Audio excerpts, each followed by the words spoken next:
Hi everyone, in this video we are going to learn about sensors. This is our unit 4.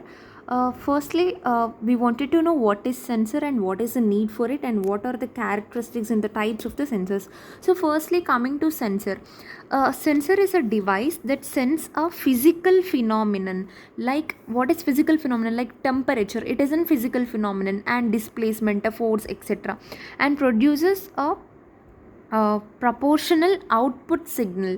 like it takes input as a physical phenomenon and produces an output signal in the form of electrical, mechanical or magnetic, etc. See, here you will get clarity. A sensor is a device that measures physical input from its environment. That means it is going to take input from the environment. For example, if you take temperature, it is taking temperature as the input and it will process it into data. Like it will convert that taken information into data that can be interpreted either by a human or machine, and it will produces an output in the form of either electrical, mechanical or magnetic. Hope now you have got clarity about what is sensor and what is the need for the sensor. For any system to interact with their environment, sensors and actuators are needed. You will be learning about this actuator in detail in next coming videos. Next, automation can't be imagined without the sensors. Okay, they are embedded in our bodies, automobiles, cellular, telephones, airplanes, radios, industrial plants, and many other applications. Even if you go to shopping malls, you may see that whenever a person is going to enter, the door gets opened automatically, right? There also we were using sensors. And now coming to this characteristics of sensors, these were not much important. Just we wanted to know what is sensor, and after that need for the sensor and the classification of this sensors. Okay, just to get idea, I'm giving these information. So sensors are categorized depending upon values of like some parameters. Based on some parameters we classify these sensors. So these were characterized like static and dynamic. So what are the static characteristics? Means the properties of system after all transient effects have settled due to settled to either final or steady state. You should not know much about this. This is just like to give you clarity about this next type of sensors. Okay, and now coming to dynamic characteristics, the properties of system based on transient response to an input. Now coming to this static characteristics, if they ask range, span, accuracy, precision, sensitivity, linearity, this all comes under static, and these all comes under dynamic. The sensor responds to a variable input and give rise to dynamic characteristics. Okay, the reason for this is presence of energy storing elements. Example for this dynamic characteristics are impulses, stepper, ramp, sinusoidal, etc. And this was the important one. Classification of sensors. See, we classify sensor on basis of like 4 categories. First one is based on power source. Active sensors require external excitation or a power signal. For example, here you will be having thermocouple. And then you will be having passive sensors, that is don't require any external power signal and directly generates output. These were thermistors. These were also not much important. From light sensors you have to know in detail, so I'm just reading this. And then based on means of detection used in sensors, like some means of detections are electrical, biological, chemical and radioactive. And then based on conversion phenomena, like for temperature we'll convert like a photoelectric, thermoelectric, electromagnetic, etc. And then we classify based on the output. So on the basis of this output we'll be having two types, that is analog sensors and digital sensors. Analog sensors are the sensors which produce continuous output signal with respect to the quantity being measured. For example, this temperature and light sensors. This light sensor is our first topic which we discuss. Digital sensors, these sensors work with discrete or digital data. Example, digital encoders, IR sensors, example, like etc. And if you feel that there is no clarity regarding this, so this was not at all required. Just to give you information, I have mentioned this.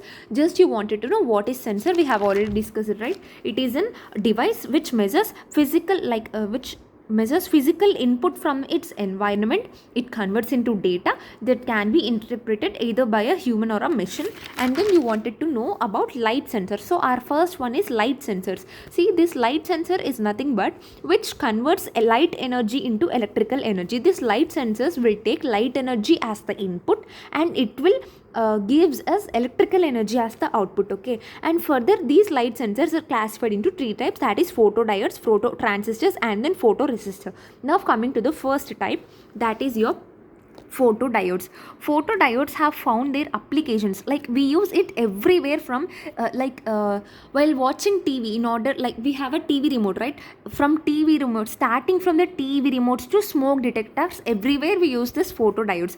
This photodiode consists of a PN junction. We have already learned about this in semiconductors, but I'll give you a quick recap. Okay, photodiodes consist of a PN junction which is connected in reverse bias. See, here this photodiodes consist of a PN junction, okay, which is connected to the reverse bias, where P junction is connected to the negative terminal of a battery. See, here is your PN junction. In this PN junction, this P terminal and here you have a battery. Okay, this P terminal is connected to the negative terminal of the battery, and this N junction is connected to the positive terminal of a battery. Due to this, a wide depletion layer is formed. Okay, so due to this, here you will get a depletion layer being formed.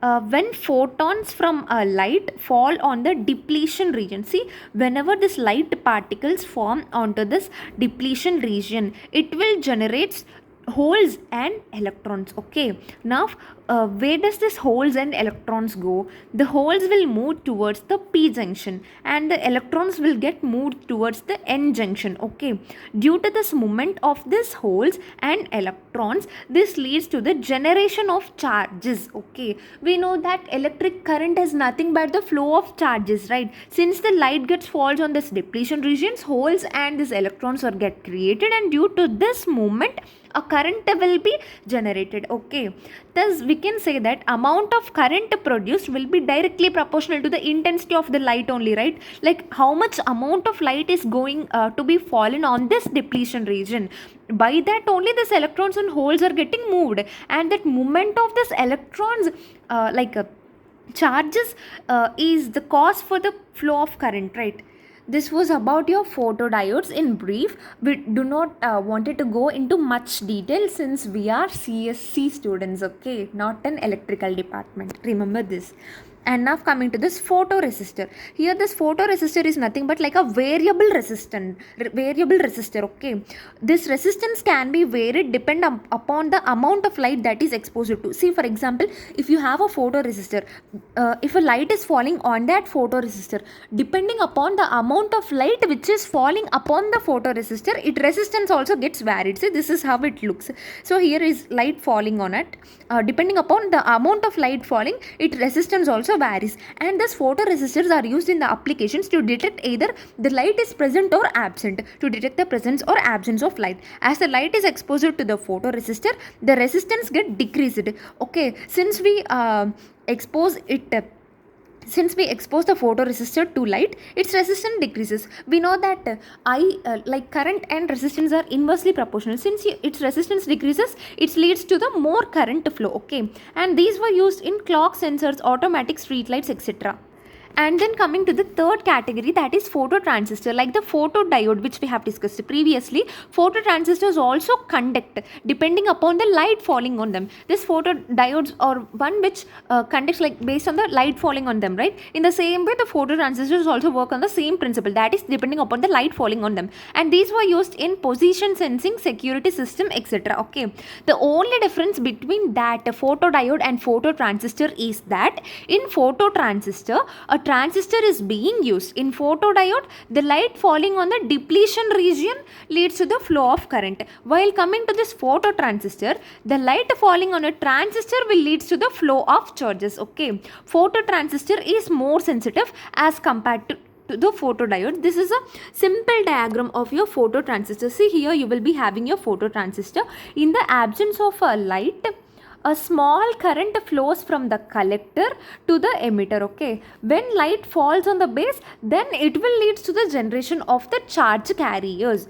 Phototransistors will convert light energy into the electrical energy, and depending upon the intensity of light falling on the base terminal, the same amount of current, like how much amount of light is falling, that much amount only current will get. Depending upon the intensity of light falling on the base terminal, the same amount will be converted into the current. Okay, and then till here we have completed photoresistors, photodiodes and phototransistor, and after that you will be having CCD. This is not important, but just I am including because in few colleges they'll ask about this CCD also.